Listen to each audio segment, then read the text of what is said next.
les élus, les représentants d'associations, chers amis des droits de l'homme, nous allons donc nous retrouver là pour, comme tous les ans, célébrer ces droits de l'homme.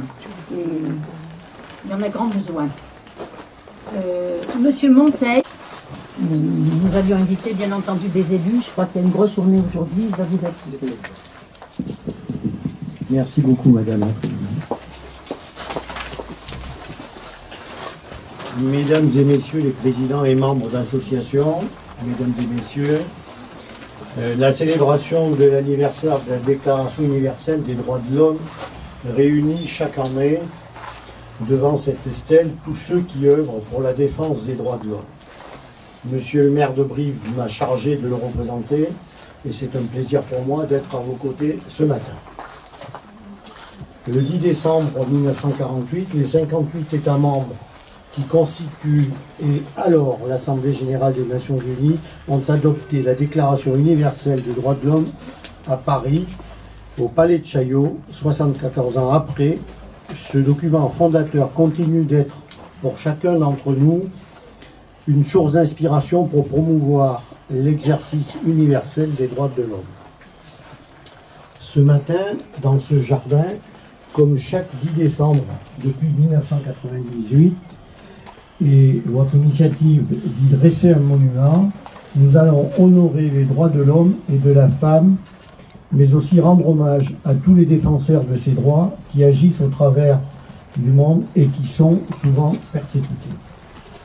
Vous avez choisi cette année de mettre en avant les droits des peuples autochtones, fréquemment brimés et exploités, qui souffrent de manière disproportionnée des changements climatiques, notamment, de la pauvreté, d'un accès insuffisant à l'éducation et à la santé, ainsi que des violations de leurs droits humains en général.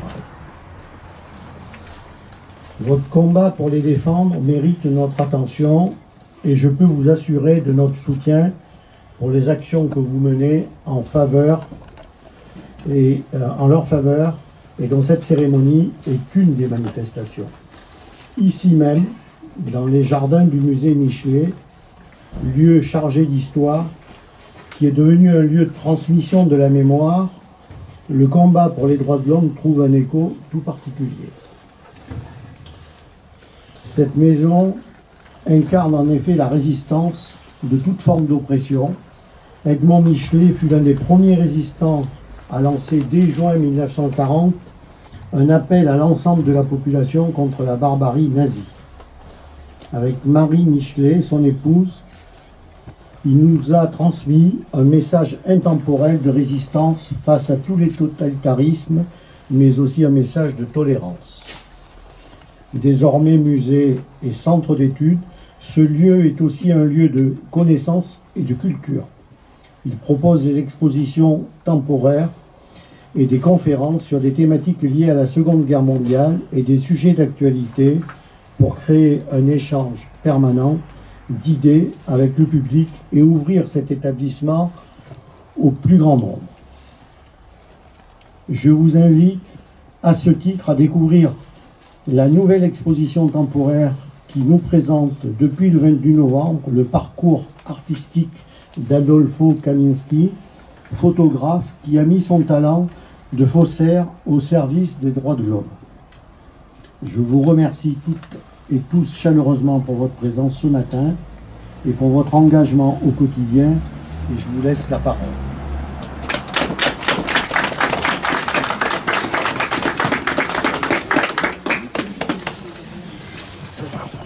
Cette année, donc, le collectif du 10 décembre a choisi de diriger le projecteur sur les droits des peuples autochtones par rapport aux articles 3 et 17 de la DUDH. Article 3. Tout individu a droit à la vie, à la liberté et à la sûreté de sa personne. Article 17. Toute personne, aussi bien seule qu'en collectivité, a droit à la propriété. Nul ne peut être privé arbitrairement de sa propriété. Mais d'abord, qui sont les peuples autochtones? Distincts les uns des autres, ce sont 460 millions de personnes qui se reconnaissent dans cette expression approuvée par l'ONU. Ils constituent des groupes très minoritaires dans 90 pays, dont 70% en Asie. Ils parlent encore 4000 langues différentes qui risquent de disparaître d'ici 100 ans. Ces peuples étaient sur leur terre bien avant les colonisations, depuis des millénaires. Ils sont les rescapés des vagues d'envahisseurs successives qui se sont appropriés leurs richesses et leurs territoires par des massacres éhontés. Si certains ont été assimilés aux conquérants, librement ou sous la contrainte, d'autres ont résisté coûte que coûte, se cramponnant à leurs identités, avec la conviction de la supériorité humaine de leurs valeurs sur ces cultures plus modernes qui souvent veulent les détruire. La plupart ne sont ni admiratifs ni envieux des prouesses techniques des dominants qui ne comprennent pas et qui souvent les effraient par leur violence. Vivant en tribus autonomes, quasiment autosuffisantes, dans la frugalité, ils pratiquent le troc, respectent scrupuleusement la nature. Ils ont préféré la solidarité communautaire à l'individualisme. Chacun de ces groupes pratique sa langue et ses rites. Bien que différents les uns des autres, ils ont en commun un très grand attachement à la terre, au plan matériel comme au plan spirituel, la terre-mère, comme certains disent.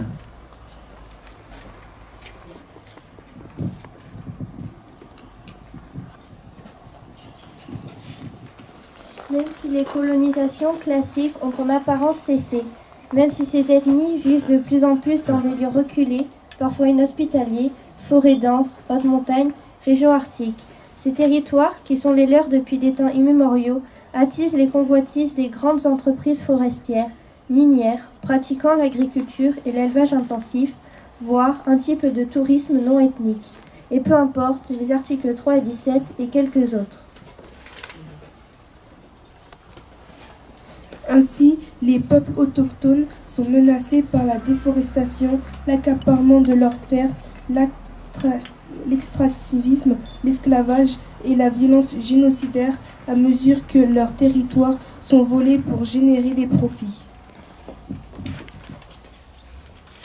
Malgré ces situations de barbarie indigne d'un monde qui se dit civilisé, il se développe, depuis quelques années, un autre regard à la fois curieux, respectueux et empathique à l'égard de ceux qui furent longtemps considérés comme des sauvages à civiliser et à convertir. Une conscience d'appartenir à une même humanité émerge du côté de ces minorités comme de ceux qui appartiennent au monde majoritaire. Chercheurs, scientifiques, ethnologues, explorateurs, voyageurs, journalistes, cinéastes, juristes arrivent à des visions positives, convergentes à propos de ces peuples. Mais il est arrivé aussi que des populations voisines, témoins de massacres, ajoutent leur indignation à cette bienveillance. Tous ces travaux ou témoignages ont eu et ont toujours une réelle portée, un réel pouvoir. Des liens se sont tissés entre des humains que rien ne rapprochait jadis. Parmi ces peuples maîtrisés, des défenseurs pacifiques mais déterminés se sont dressés soutenus par des associations. Ils ont été entendus à l'ONU, où un rapporteur spécial les représente, où une déclaration et une convention contraignante ont été adoptées en 2007 et 2010. L'UNESCO, de son côté, apporte parfois une certaine aide. Ces peuples sont soutenus pour eux-mêmes, parce qu'il est juste qu'il en soit ainsi, mais aussi pour l'intérêt bien compris de toute l'humanité.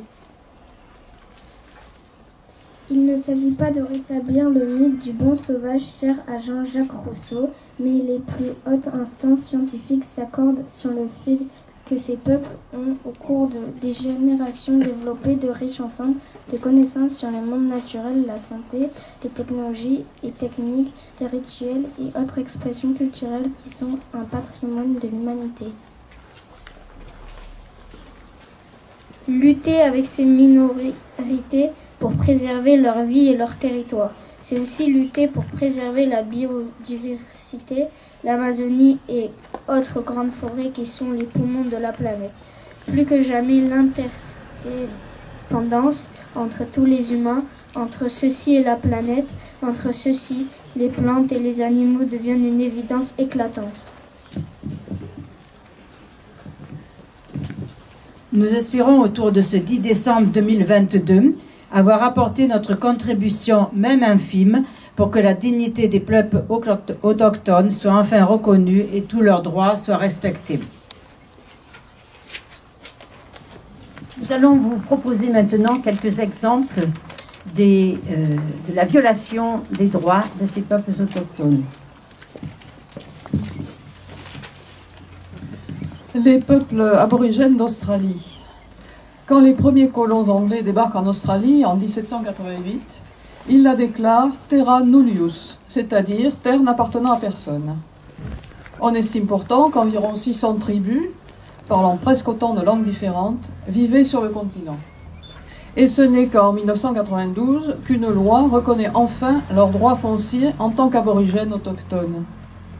Entre ces deux dates, 1788 et 1992, ils furent décimés par les maladies importées, par les massacres, par la sédentarisation forcée, qui les prive de leur lien avec la terre et donc de ce sur quoi repose toute leur société. Actuellement, ils sont un peu moins de 3% de la population et cumulent une multitude de handicaps sociaux, logement, scolarisation, drogue, santé, problèmes judiciaires, ce sont 30% des détenus, chômage, pauvreté. En moyenne, leur espérance de vie est inférieure de 10 ans à la moyenne nationale. Il leur est très souvent très difficile de faire appliquer la loi de 1992. Et même s'ils ont un titre de propriété, le gouvernement peut autoriser sur leurs terres les forages pour l'uranium, le gaz de schiste, le charbon, etc. En ce moment, par exemple, des membres des peuples Wangan et Jagalingou essaient, avec des moyens dérisoires et le soutien de militants écologistes, d'empêcher le creusement d'une énorme mine de charbon sur leurs terres ancestrales du Queensland. Chantal.